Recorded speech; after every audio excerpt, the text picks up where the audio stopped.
Hello friends, कैसे हो आप सब। तो आज हम B E D S V 101 के कुछ मोस्ट इंपॉर्टेंट क्वेश्चंस करने वाले हैं। और जल्दी जल्दी में मैंने आपका सब्जेक्ट का नाम भी नहीं लिखा है, सॉरी फॉर दैट। तो मेनली हम टॉपिक पे आ जाते हैं कि क्या है। अब देखो, इसके क्वेश्चन पेपर मेरे को नहीं मिले हैं ऑनलाइन। गूगल पे चेक किया मैंने जाके, एक भी क्वेश्चन पेपर इसका अवेलेबल नहीं है। ठीक है। तो मैंने कुछ यूट्यूबर्स देखे, उनमें से मैंने जो है क्वेश्चन जो मुझे अच्छे लगे मैंने वो उठाए हैं और उनके आंसर्स लिखे हैं। ठीक है। तो ये वीडियो आंसर्स वाली है, इसमें आपको आंसर्स के रूप में ले सकते हो आप इसे। और आप सोच सकते हो कि ये नोट्स भी है आपके लिए। ठीक है। तो आप इसको एग्जाम से अगर आधे घंटे पहले भी देख रहे हो तो भी आपका काम हो जाएगा, आपको काफ़ी सारी हेल्प मिलेगी। ठीक है। डायरेक्टली अगर क्वेश्चन आ गया तो और अच्छी बात है, अगर नहीं भी आया ना तब भी आप थोड़ा बहुत लिख दोगे आंसर्स में। ठीक है। हेर फेर करके थोड़ा बहुत आप लिख पाओगे। तो मैंने आंसर्स इस तरीके से लिखे हैं। सबसे पहला क्वेश्चन आपके सामने है कि भाई भारतीय समाज में विद्यमान किन्हीं दो सामाजिक कुरीतियों पर चर्चा कीजिए। तो इंडिया में तो आप देखने को मिलता है नॉर्मली ये कुरीतियां हैं बहुत सारी, सभी सोसाइटी में होती है, पर इंडिया में कुछ ज़्यादा ही है और अभी भी है। ठीक है। तो इन कुर्तियों के बारे में आपको बताना है। कुर्ती मतलब प्रॉब्लम्स, समस्याएं जो है, जैसे कि बाल विवाह है ना, और जाति प्रथा है, छूअछूत है, सामाजिक भेदभाव है, लिंग ठीक है, विभिन्नताएं हैं। ये इनको बोलते हैं सामाजिक कुर्तियां। ठीक है, इजी लैंग्वेज में। सबसे पहला जो मैंने लिखा है वो लिखा है दहेज प्रथा के ऊपर। इसका आंसर्स आप देख लो कैसे लिखे जाते हैं। सबसे पहले आपको इंट्रो लिखना होता है, ये होता है इंट्रो। ठीक है। पूरी मैं आपको बता रहा हूँ बॉडी कैसे लिखते हैं आंसर्स की। तो ये इंट्रो होता है और फिर ये मेन बॉडी है आपकी। ठीक है। आपकी नहीं, मतलब आंसर की मेन बॉडी है। तो मेन बॉडी में हम क्या लिखते हैं कि भाई जो दहेज प्रथा है आपको बताना है उसका पॉइंट। ठीक है, दहेज प्रथा का। और फिर बताना दहेज प्रथा का मतलब क्या होता है। इजीली आप 4 से 5 लाइन में दहेज प्रथा को एक्सप्लेन कर दो। ठीक है, आपका पेपर भरना है आपको। ठीक है। आफ्टर ऑल, उसके बाद आप सेकंड में जो है उसके कारण लिखो कि भाई दहेज प्रथा क्यों ली जाती है, दहेज प्रथा क्यों है इंडिया में। तो सबसे पहला सामाजिक दबाव है। ठीक है, सोशल प्रेशर रहता है, लड़की वालों के ऊपर देने का रहता है कि भाई अगर हम नहीं देंगे तो समाज में लोग क्या कहेंगे कि कुछ भी नहीं दिया, है ना। और लड़कों वालों पर रहता है लेने का, कि भाई अगर हमने नहीं लिया तो अब लोग कहेंगे कि देखो इनके पास तो कोई किसी ने कुछ दहेज दिया ही नहीं। तो दोनों तरफ से ना एक प्रेशर सा बना रहता है। तो ये भी एक प्रॉब्लम वाली बात है इंडिया में, और जो कि नहीं होना चाहिए। दहेज प्रथा खत्म होनी चाहिए। दूसरी चीज लालच जो है रहता है लड़कों वालों के अंदर, कि भाई कुछ तो मिलेगा एटलीस्ट, है ना। और एक शोहरत वाली बात होती है कि भाई फ्री में हम जो है करोड़पति बन जाए, लखपति बन जाए। तो ये एक आशा रहती है मोस्टली बॉयज की तरफ से, जो लड़के वाले होते हैं उसकी फैमिली की तरफ से। बेशक लड़के को उस सब का फर्क नहीं पड़ता, लेकिन जो उसकी फैमिली होते हैं उनको फर्क पड़ता है उन सब चीज़ों से, राइट। इसका प्रभाव क्या होता है, रिजल्ट क्या होते हैं कि भाई जब दहेज प्रथा होती है तो महिला हिंसा होती है, अगर नहीं मिली, पता चल रहा है। जैसे कि मैंने शादी कर ली, अगर हम दहेज प्रथा में विश्वास रखते हैं तो मैं क्या करूंगा, अपनी वाइफ को टॉर्चर करूंगा। एग्जाम्पल के समझो, ऐसा नहीं होगा। तो ये होता है दहेज प्रथा का प्रभाव। ठीक है। दूसरी चीज महिला शिक्षा और रोजगार में मैं असर डालूंगा, मैं अपनी वाइफ को पढ़ने नहीं दूंगा। ठीक है। और उस पर आर्थिक भार डाल दूंगा कि भाई तू रोजगार कर, तू कमा के लेके आ, अगर ऐसा नहीं तो, है ना। तो कुछ ना कुछ करके मैं जो है उस पर अपनी दोहर जमाऊंगा। और उसके उपाय क्या है, इससे कैसे बच सकते हैं कि भाई हम जागरूकता फैला दे। ठीक है, समाज में। अब कुछ फायदा नहीं है वैसे इससे, ये हमने करके देख लिया है, लेकिन इसका कोई रिजल्ट नहीं मिला हमें जागरूकता से कोई। क्योंकि जो लोगों के अंदर पहले से ही वो घुसा हुआ है, वो कैसे निकालोगे आप उस चीज को, राइट। समझा के नहीं निकाल सकते। जो लातों के भूत है वो बातों से नहीं मानते हैं। उसके बाद सेकंड जो है वो लॉ है, कि भाई हम कुछ नियम कानून बना सकते हैं। हाँ, ये हम कर सकते हैं कि अच्छा सा नियम कानून बनाया जाए, लेकिन इसका एक डर भी तो है ना। अभी आप फिलहाल में अब देखो कितनी ज्यादा सुसाइड हो रही है, बॉयज जो कर रहे हैं लड़कियों के दबाव में आके, है ना। और लड़की उनसे मतलब शादी नहीं भी हो रही है, पर फिर भी एक तरीके से जैसे कि शादी हो गई तो वो लड़की जो है लड़की को ट्रांसफर कर दिया कि भाई तू मुझे ये नहीं देता, वो नहीं देता। इस तरीके से जो है झगड़ा रहता है। अभी एक लड़के ने पता नहीं अतुल सुभाष करके एक व्यक्ति है, उसने सुसाइड किया है अपनी पत्नी की प्रेशर में आके, है ना। उसकी पत्नी ने उसे इतना ज्यादा प्रताड़ित किया किसी भी तरीके से, तो उसकी वजह से उसने सुसाइड कर ली। तो ये एग्जाम्पल आप लिखो एग्जाम में, अच्छा रहेगा। ठीक है, ये देखो एग्जाम्पल रिसेंटली जो होते हैं ना, उनको अगर आप लिखते हो एग्जाम में तो आपको अच्छे नंबर मिलते हैं। ठीक है, और उसे बेस्ट आंसर आप लिख पाओगे उस टाइम पे। महिला संविधान जो है, इसमें क्या है तो अब महिलाओं के बारे में, जैसे कि आत्मनिर्भरता है जो अभियान चल रहा है ना, वो आप चला सकते हो। कुछ कैंपेन्स स्टार्ट कर सकते हो कि भाई जिसमें वुमेन्स एम्पावरमेंट की बात की जाए। ठीक है, तो ये काम हम कर सकते हैं। दूसरा, दो पूछा है ना, एक मैंने बता दिया आपको। सेकंड है जातिवाद। तो ये भी बहुत बड़ा टॉपिक है, हॉट टॉपिक रहता है इंडिया में। जातिवाद आपको पता है क्या होता है, सामाजिक जो अव्यवस्था, समाज में जो व्यवस्था बनी हुई है, सिस्टम बना हुआ है, उसको जाति प्रथा कहते हैं। इसमें हम जन्म के आधार पे किसी व्यक्ति को मानते हैं कि भाई ये जन्म के आधार पे इस वाले समाज में पैदा हुआ है तो इसकी ये जाति है। ठीक है, SC ST जो भी है, और OBC उसके अलावा जनरल, ये सब अलग अलग जातियां हैं, ठीक है, जो कि मान्यता है इनको। और समाज को बांटने का काम जाति प्रथा आपको देखने को मिलता करती है। कारण क्या है जाति प्रथा का? भाई धार्मिक ग्रंथ जो अब लिखे हुए, मनुस्मृति आपने पढ़ी होगी, नहीं पढ़ी होगी, आपने सुना होगा उसके बारे में जरूर। तो मनुस्मृति में सब लिखा हुआ है जाति प्रथा के बारे में। और सामाजिक रूढ़िवादिता, हमारी जो सोच है ना वो पुरानी अभी भी बनी हुई है, रूढ़िवादिता है हमारे अंदर, है ना। पुरानी सोच पे चल रहे हैं हम लोग।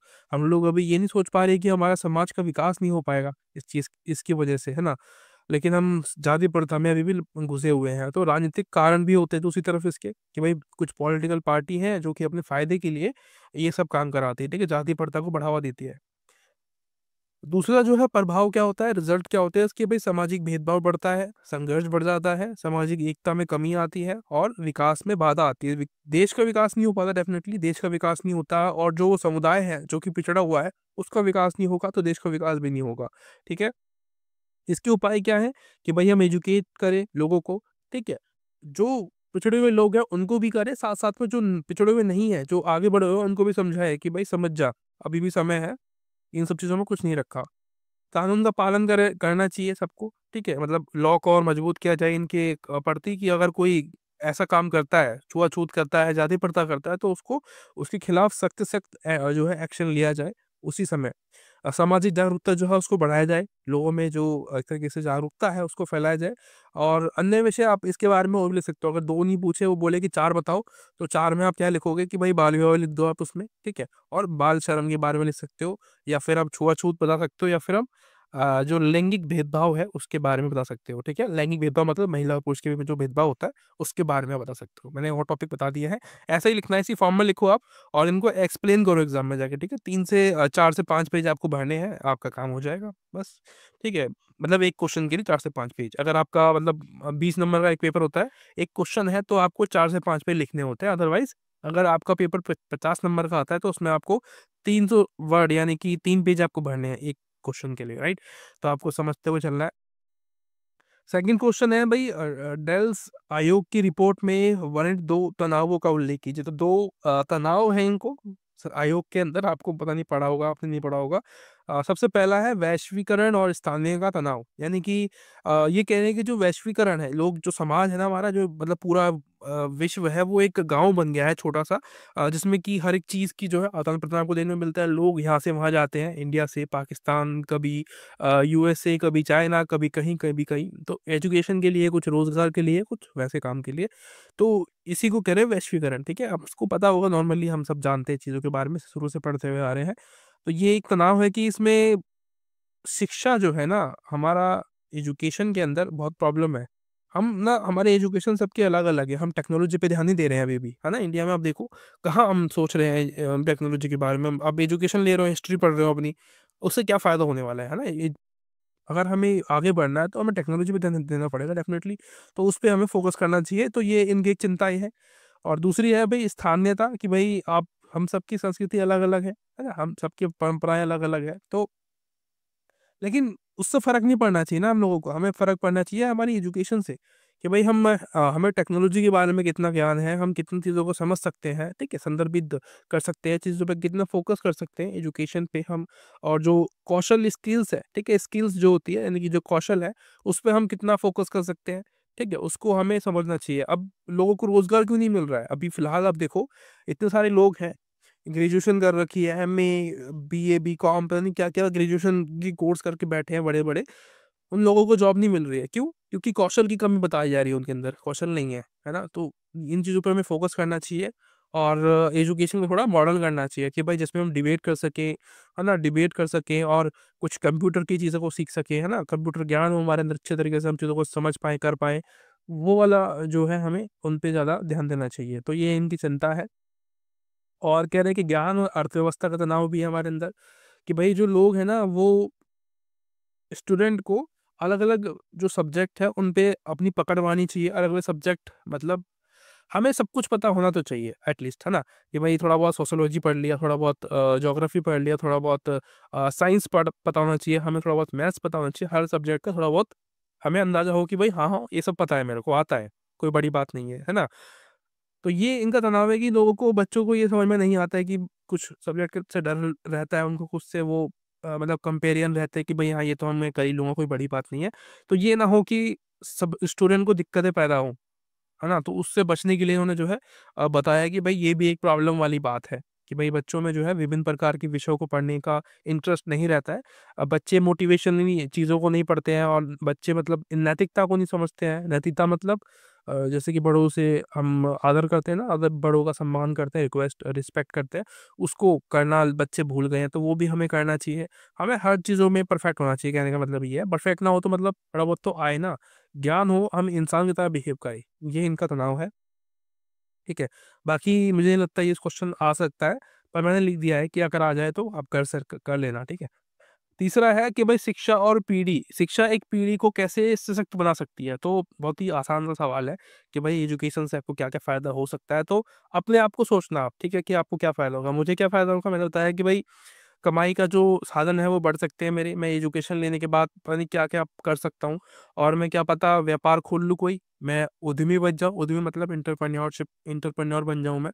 और गरीबी जो है मेरी, उसको मैं तोड़ सकूँ, उसको मैं ख़त्म कर सकूँ, है ना? जो मेरे फैमिली में जो सब लोग गरीब हैं, तो मैं अच्छा एक कहीं जॉब कर लूँ और उससे मेरे को पैसा मिले और अपनी पूरी फैमिली के लिए मैं कुछ अच्छा कर पाऊँ, ठीक है? और सामाजिक गतिशीलता को बढ़ावा दिया जा सकता है एजुकेशन से। सामाजिक न्याय हम बढ़ा सकते हैं, जैसे कि डॉक्टर भीमराव अम्बेडकर ने एजुकेशन की वजह से आज देखो सबको बराबर का सम्मान दिया। तो ये बहुत बड़ी बात है एजुकेशन के अंदर। आप उनका एग्ज़ाम्पल ले सकते हो डेफ़िनिटली एग्ज़ाम में, ठीक है? उनके अलावा और भी लोग हैं, उनका भी एग्ज़ाम्पल लिखो आप, तो आपको नंबर ज़्यादा मिलेंगे। ये थोड़ी छोटी-छोटी सी बात है जो कि आपको याद रखेंगे, आप अगर इनको एग्ज़ाम्पल में यूज़ करोगे तो आपको और उससे ज़्यादा नंबर मिलेंगे अगर आपको नंबरों की भूख है तो, अदरवाइज़ कोई ज़रूरत भी नहीं है। आपको नॉर्मली एग्ज़ाम देना है, बस पास होना है तो उसके लिए ये इतना ही काफ़ी है। उसके अलावा जीवन कौशल का विकास भी होता है, यानी कि जीवन में आपको जीना कैसे है, ठीक है? आपकी दिनचर्या क्या होनी चाहिए, वो आपको एजुकेशन से आपको मिल पाता है। आप एक अच्छे नागरिक बन पाते हो जिसको चीज़ों के बारे में ज्ञान हो, ठीक है?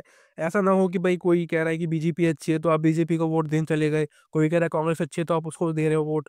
आपको समझ के चीज़ों को जो है करना चाहिए, ना कि किसी के दबाव में आके, ना किसी की बातों में आके, राइट?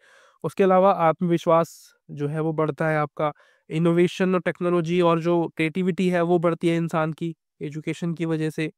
ठीक है? सुशासन जो है वो बढ़ता है, ठीक है? सुशासन मतलब बेसिकली लोकतंत्र की बात कर रहा है ये, यानी कि लोकतंत्र जो है, जो डेमोक्रेसी है, वो हम बढ़ा पाते हैं जब हम एजुकेटेड होंगे तो हमें पता होगा ना कि भाई कौन-सी पार्टी हमारे लिए अच्छी है, कौन-सी हमारे हित की बात कर रही है, ठीक है? तो उसको हम वोट देंगे, वो हमारे लिए क्या होगा, सुशासन होगा बेसिकली। हम ही तो वोट देके उसको जिता रहे हैं तो मतलब हमारा ही राज है, ठीक है? हम नेता हैं, मतलब एक तरीके से हम इस देश के मालिक हैं। उसके अलावा वैश्विक नागरिकता को बढ़ावा देना, इसका मतलब क्या है, अगर आप एजुकेशन लेते हो तो आप बाहर जाके स्टडी कर पाते हो, बाहर जाके आप जॉब कर पाते हो, तो वो वैश्विक नागरिकता की बात कर रहा है, ठीक है?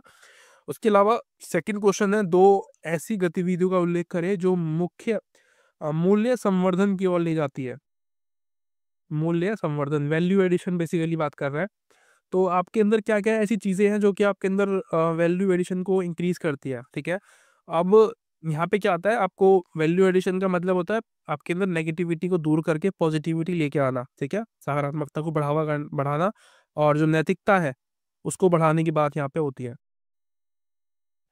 इसमें क्या हो सकता है, पहली चीज़ आप क्या कर सकते हो, वैल्यू एडिशन के लिए कि भाई सामाजिक सेवा आप दे सकते हो लोगों को। इसमें क्या है,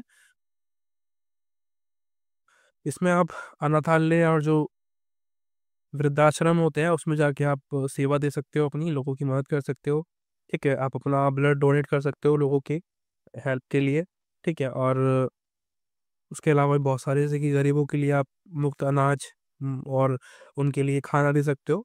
बहुत सारे काम हैं जिनको आप कर सकते हो, ठीक है? वैल्यू एडिशन के लिए और योग कर सकते हो आप, अपना ध्यान आकर्षित कर सकते हो, मतलब मोटिवेशन के लिए आपका जैसे कि मेडिटेशन वगैरह करते हैं तो वो आप कर सकते हो, ठीक है? आपके जीवन में वैल्यू एडिशन का काम करेगा।